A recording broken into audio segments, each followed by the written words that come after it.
sewing friends, welcome to my sewing room. I'm not in my sewing room, but I traveled to my daughter's this week and I set up a sewing room at her house. And I have a video about the things I brought along with me, and one thing I brought was my travel iron. And I made a little case, my old case is right here, that fits just fine with my travel iron. It's a little elastic, a button, and this is the one we're going to be making today. And I realized, you know what, I don't need two. Maybe I can use my new one for my featherweight equipment here, my foot pedal and the cords, and guess what, it fits. So I will have now two little pouches for my sewing items. You might think of another way that you could use one of these simple little pouches. Really easy to make, and I'm glad you're here to make it with me. So let's get started.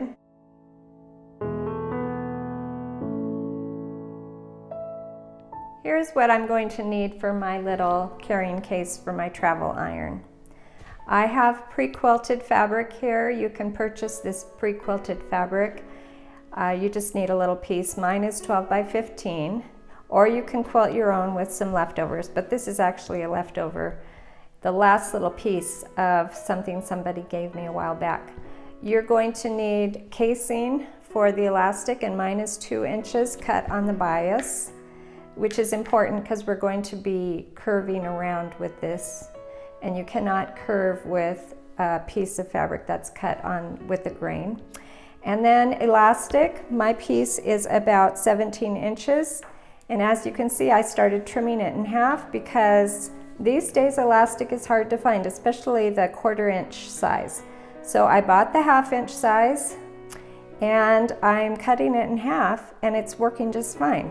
So if you have some wider elastic, some of it I think you'll be able to cut in half and you'll be able to use that. And then I'll need a button for the side for the elastic to catch on. So first thing to do is to take your piece of pre-quilted fabric, 12 by 15, and if your iron is a little bit bigger, set your iron in the middle. I put my iron right here in the middle, and then I kind of wrapped it. I've already trimmed my edges, curved my edges. You can see this kind of wraps around it just fine. Lots of room to wrap around that iron. So it doesn't have to be perfect size, just so that the iron is enclosed. So I've already trimmed the corners. I wanted them a gentle curve, to have a gentle curve right there, and then I'm going to sit down at my sewing machine and I'm going to add the casing. So let's do that. First thing I'm going to do is I'm going to straighten that edge. Since I cut it on the bias, it had an angle. Maybe one of these days we'll talk about how to cut the fabric on bias. And I'm going to roll this over under 2 times so that the raw edge is gone, and I'm going to sew along here to hide that raw edge.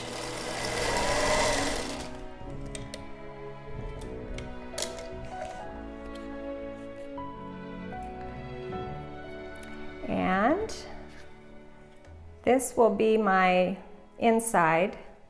So I'm putting this on the wrong side. As you can see, this pre-quilted fabric has 2 pretty sides. It's hard to choose which I like better. But I'm going to choose this as my wrong side. And I'm going to gently go around the outside of my little cushion here and try to curve this casing as I go.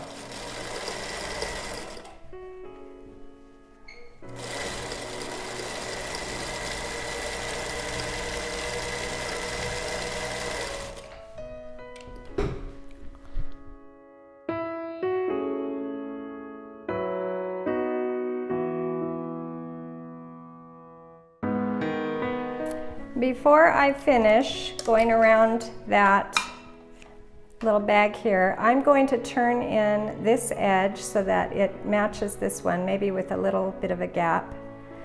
I'm going to need to trim here because I want to turn it over 2 times just like I did at the beginning and put a little seam there. So I'm going to set this right here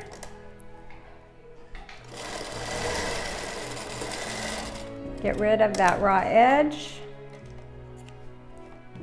and finish off going around that casing. Something's caught here. Here we go.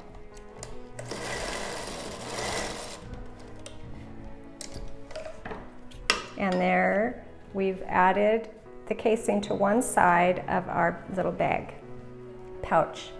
Now I'm going to go around and I'm going to turn under one edge and sew right on top of this. I might put a few pins in and sew all the way around for my casing.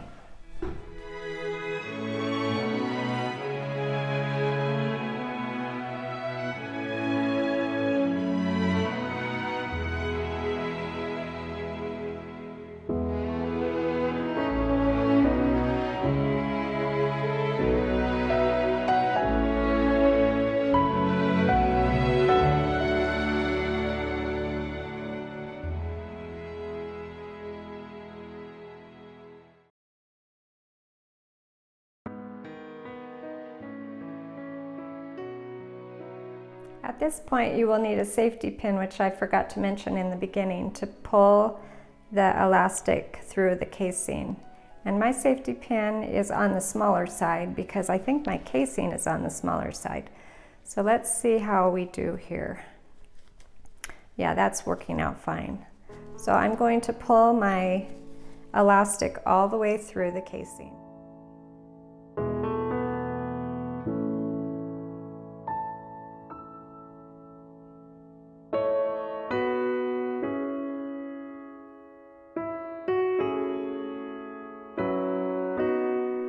When you've pulled your elastic all the way through, pull it out more than you need, than you want it, and overlap the two ends.